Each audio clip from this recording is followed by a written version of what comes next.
Hey guys, it's Tori, and today I'm going to be going over my May TBR, which is really not super solid. So I'm not doing my books to books TBR this month because I am graduating at the beginning of May, and so as kind of a reward to myself, I decided to spend the month reading just whatever I wanted to. So although I will be listing some books off today, pretty much none of them are solid. There's only two that are really solid right now. And so I'll start off with those, then I'm going to discuss a little bit regarding a couple readathons going on in May that are a little bit more of loose style readathons, so it's okay for me to maybe just read one book for them if I'm in the mood for it. I'm not going to force myself to read anything for those readathons because, like I mentioned, it's my reward month after 4 years of earning my bachelor's degree. I figure I deserve a month at least of being able to just kind of relax, enjoy reading, enjoy other aspects of life, and then we'll get into adulting in June. So anyway, starting with the two, well, kind of 1.5 books that are solidly on my TBR, the first one I'm going to mention is the half of that 1.5 that I just mentioned, and that is The Mirror and the Light by Hilary Mantel, which is the third book in the Thomas Cromwell trilogy, which I've been hosting a read-along for with Emily from Novel Novels and Marissa from Latently Bookish. As I'm filming this, I'm almost done with Bring Up the Bodies and will be done by the end of April, so for May, we will be starting into The Mirror and the Light. I'm super excited to finish this trilogy. It's been really great so far. It definitely has been a learning curve as far as my enjoyment level of it, but I think at this point, at least with Bring Up the Bodies, I'm really enjoying it, so I'm excited to continue with it with this. And like I mentioned, I will only be reading half of that book for that because we just need to finish by the end of June. That's been the plan, at least so far. And that is what I'm going to stick with for that. The only other book on this list that is pretty much absolutely solid because I am just freaking excited to read this book or reread this book. It's a book I've wanted to reread for so long. I've been dying to reread it, but I wanted to finish all the other works by this author before I reread this one. So now that I have, I can finally reread Tess of the Derbyvilles by Thomas Hardy. Many of you know this is one of my favorite books of all time. Thomas Hardy is my favorite author, and I've just been dying to reread this. Like, I'm just so freaking excited. I'm going all in with this. I'm planning to do a full spoilery vlog for this that I don't know how long it will be, but I'm just gonna gush. And I'm gonna be annotating this copy and just enjoying being in Thomas Hardy's writing and specifically rereading Tess of the Derbyvilles. So frankly, if I read nothing else in May besides Tess of the Derbyvilles and half of The Mirror and the Light, I will feel good, I will feel accomplished. I just want to read this and love the experience so much. I think it's been about 6 years since I last read this. I have read it twice, the first time in 2015 and the second in 2016.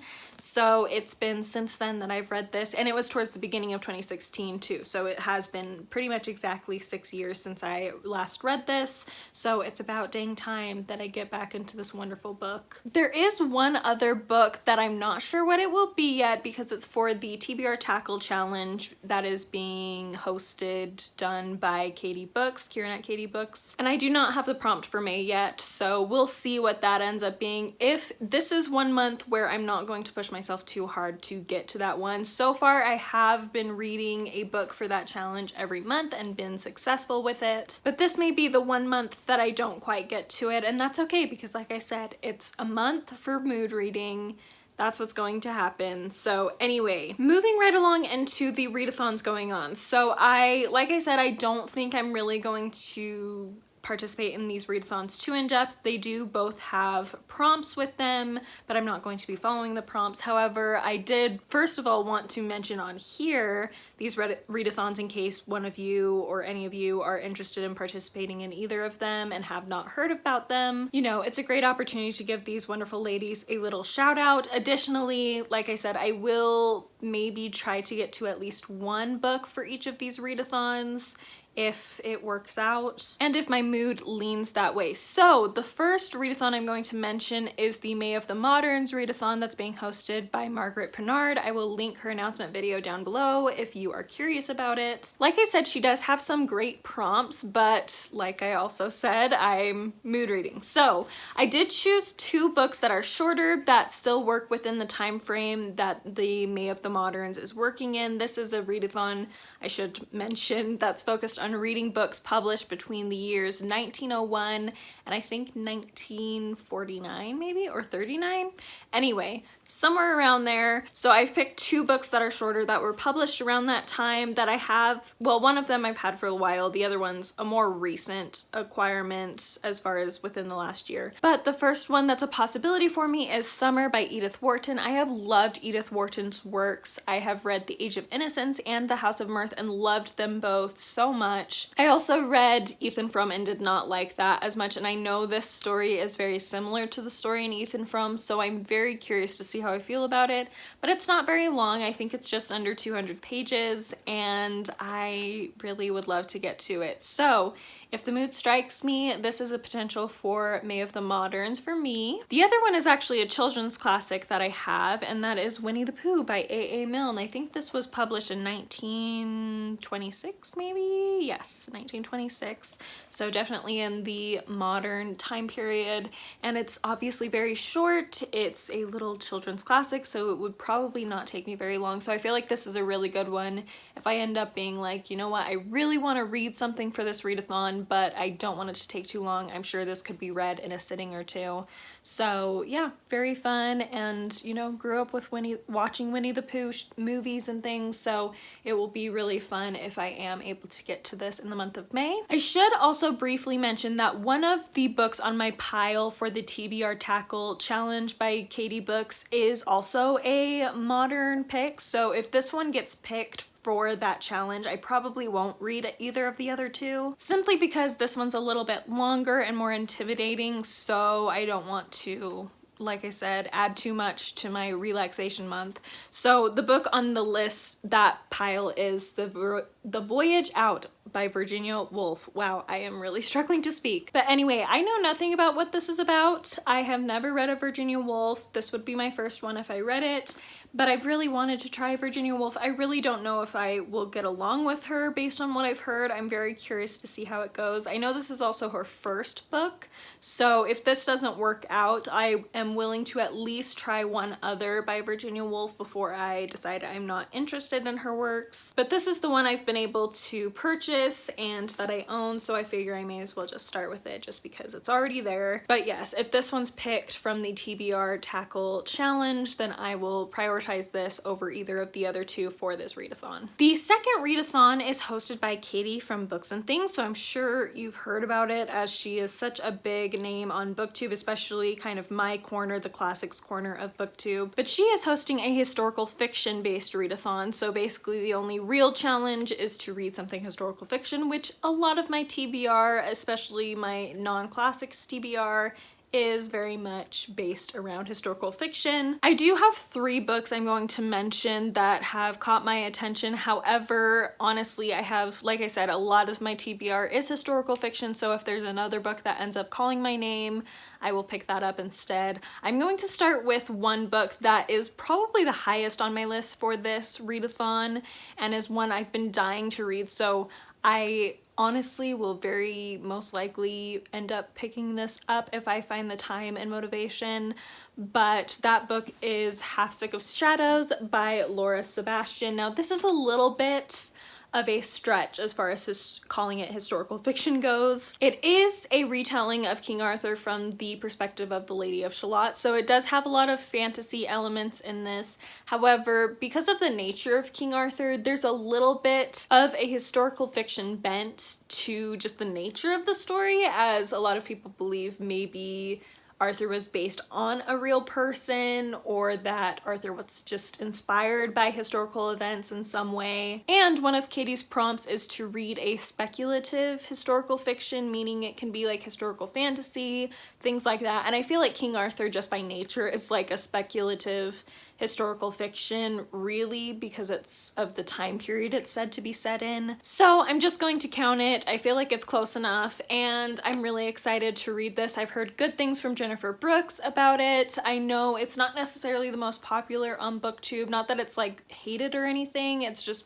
I don't hear a lot of people talking about it, but it is one I'm really interested in, and it's a style of King Arthur retelling that I feel like will really work for my taste, so I'm very excited to get to this. The other two I have here are definitely less necessarily what I may end up reading. Again, I feel like Half Sick of Shadows is pretty high up on my desire to read list.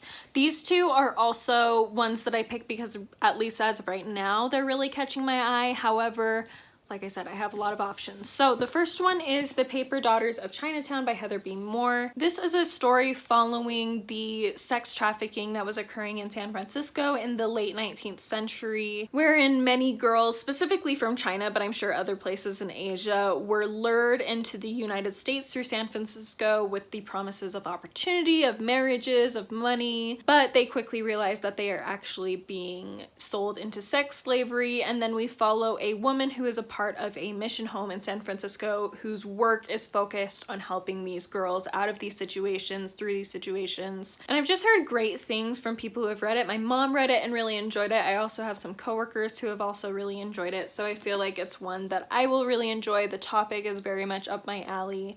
I feel like it will be very hard-hitting, so maybe reading it alongside like Tess of the Derbyvilles and honestly The Mirror and the Light might not be the best timing. It might be a lot of sad books all at once.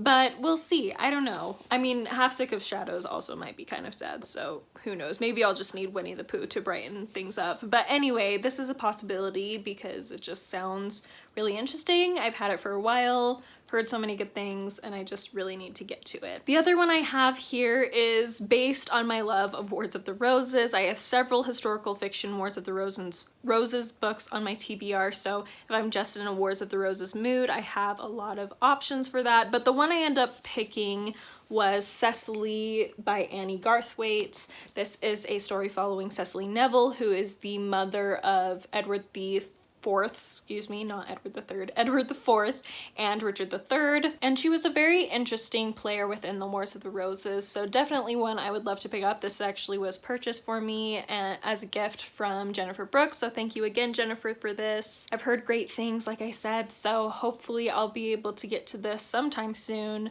Maybe in the month of May, but again, we'll just have to see. Okay, so those are my May reading possibilities. Who knows how it will go, but hopefully it will go well. That's all I want, is to read some good books in May after my long haul of getting through school and after the chaos of April, simply getting finals done. It will just be nice to relax and just read some good books. A couple of channel plans before I end this video. I do want to mention that I will also not be doing my Books to Books TBR next month in June because I will be hosting a readathon with some other lovely co-hosts, and so I will be focusing my TBR on the prompts that we come up with for that. Additionally, I really want to start doing more regular reading vlogs. I have found recently that there's a lot of times where I'll be reading a book and I'll want to share my thoughts on it with someone, but because I'm not vlogging, I'm not really able to share my in-the-moment thoughts with you guys even when I really want to, so I want to make it more of a priority where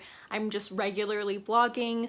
I probably will do bi-weekly type vlogs. Spoiler free, of course, but I consider doing weekly ones as well, but just the nature of my video uploading schedule, I think it will work better for every other week. So if you're also curious about my thoughts on Tess without getting all the spoilers, if you haven't read it, then I will be discussing Tess in those bi-weekly vlogs. So that will be really fun. I'm really excited. I really want to I just want to work on my vlog game a little bit as far as the creativity going into it, the time going into it, just because one of my favorite things to watch on BookTube is vlogs. They're just so relaxing, and yeah, I just recently especially have really loved just listening to vlogs while I'm doing other things, watching them. It's just fun to see people's lives and hear people's in the moment thoughts on things. I feel like there's a lot more emotion behind vlogs because everything is so in the moment. Not that I don't like other types of videos, but I have recently really loved vlogs, so I want to be able to create that kind of content for other people, those really relaxing, enjoyable type videos like that. So that's what I'm going to try to do. We'll see how it goes. Obviously things may change depending on life situations. I'm going to be having to find a real job now, so that means I'm going to have to readjust maybe my life, my daily schedules and weekly schedules and things, but we'll cross that bridge when we come to it. Thank you so much for watching. I hope you have a wonderful reading week and a reading month for May. Sorry if I came across as very frazzled in this video. I am working on final papers right now, so that tends to happen. But again, so grateful that you came to watch. Let me know if you've read any of these, your thoughts on them, and I will see you next time. Bye!